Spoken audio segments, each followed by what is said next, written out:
Pottery crash course. You want somewhere between a pound and 2 pounds of clay to start. Anything larger than 2 pounds is fairly difficult. Anything smaller than 1 pound is also fairly difficult.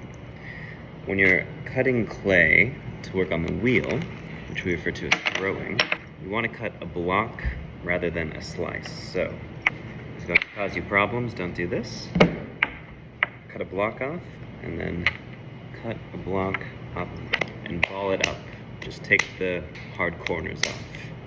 This is on the larger side. It's bent on itself. Don't do that. It traps moisture, probably won't dry out, and then it will blow up in the kiln. Be sure to close up your clay back. You don't want this drying out. Just give it a twist, lay it over that, and then plop. Get a sponge and some water, and that's all you need. Throw your clay right in the middle of the wheel with some force. Say you missed the middle of the wheel, but it's on there pretty well, you can just scooch it over. You don't want it wiggling or sliding around. I prefer a dry wheel head. If there's water underneath the clay, it tends to slide around and run away from you. Grab your right wrist with your left hand, take your index finger, and still with dry clay, make a seam. This keeps water from getting underneath the clay. For everything we're doing, try to keep your arms on some part of your body. It keeps your hands from wiggling around. So generally that's my elbows on my thigh, or sometimes my elbow in my stomach. Whatever works for your body, just try to stay together. For beginners, I like to break down the process into 3 steps because this can be a multifaceted and extremely complex thing. So just focus on 3 things: centering, opening, and raising. What is centering? Well, it's sort of the big scary monster of learning to work on the wheel, but it doesn't have to be. Think of centering as the opposite of wobble. So when we put the clay on the wheel, it's gonna be a little frenetic. So centering exists to take that wobble out. You can see if we were to open uncentered clay, part of our wall would be thick, part of it would be thin, it would be very hard to work with. So we're gonna center the clay so that it's symmetrical and easy to work with. Centering, I break down into 4 steps. So the first is just to put some water on the clay. Start just by putting your hand on the clay and just feeling the clay. It can be sort of disorienting to have this mass of earth spinning underneath you, so just get used to the feeling. Take some breaths. Don't apply any pressure, just feel it. If it gets sticky, add some water. I will start a war in the comments, but I would say when you're just starting, use as much water as you want, go as slowly as you want. You kind of can't go too slow or use too much water, but you can go too fast and use too little. So if it gets sticky, add some water. It's fine. The first step is to smooth out the clay. So you hold it, grab your right wrist, and just lean into it a little bit.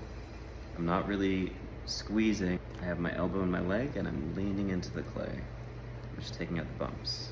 I'm not trying to center it, I'm just trying to smooth it. The next step is to make a short cone.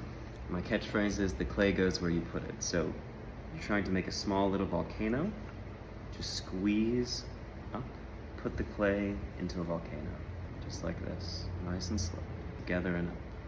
Now we want a tall cone. You can do this in a few ways. I recommend doing it from the top down. Give the clay no choice but to go up between your hands. Now, you can do it from the bottom up. Let's go back to our short cone. You can do it just by squeezing the bottom, and in fact I often do. The problem is, if you're not very gradual with your pressure, you're gonna squeeze and start creating that, which can pop off. See how it's quite thin there? So, whichever way you get your tall cone, just be careful to have a gradual line from top to bottom. So, the clay is now in the center of the wheel. It's centered, but it's not usable because it's in this tall cone. If we grab the top and point our left index finger out with the top of the cone spinning in our palm and push it away from us, it will begin to spiral down. Now I brace with my right hand here to keep it from running away. So, your tall cone, you can brace with your right hand, push away gently, and you can see the clay resting sort of between my thumb and my index finger here. It almost makes like a puck shape. Very important when you're doing this motion, push down too fast, the clay kicks like that. So just gradually Push it a little bit away from you and let it come down in its own pace. Wobble is gone, the clay is centered. There are so many ways to center, this is what I do. Now we need to open the clay. So, again, just resting your left hand on the left side, applying no pressure. Push your left thumb and your right index finger down like this.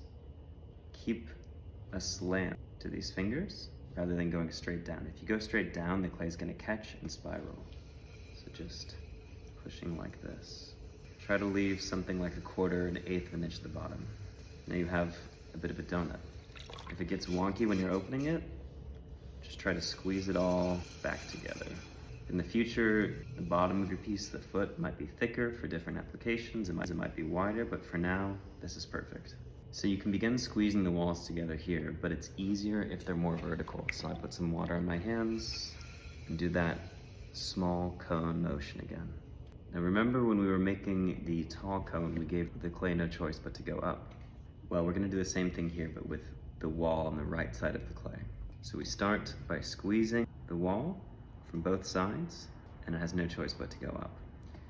The way raising works is, imagine if we make a line at the bottom here.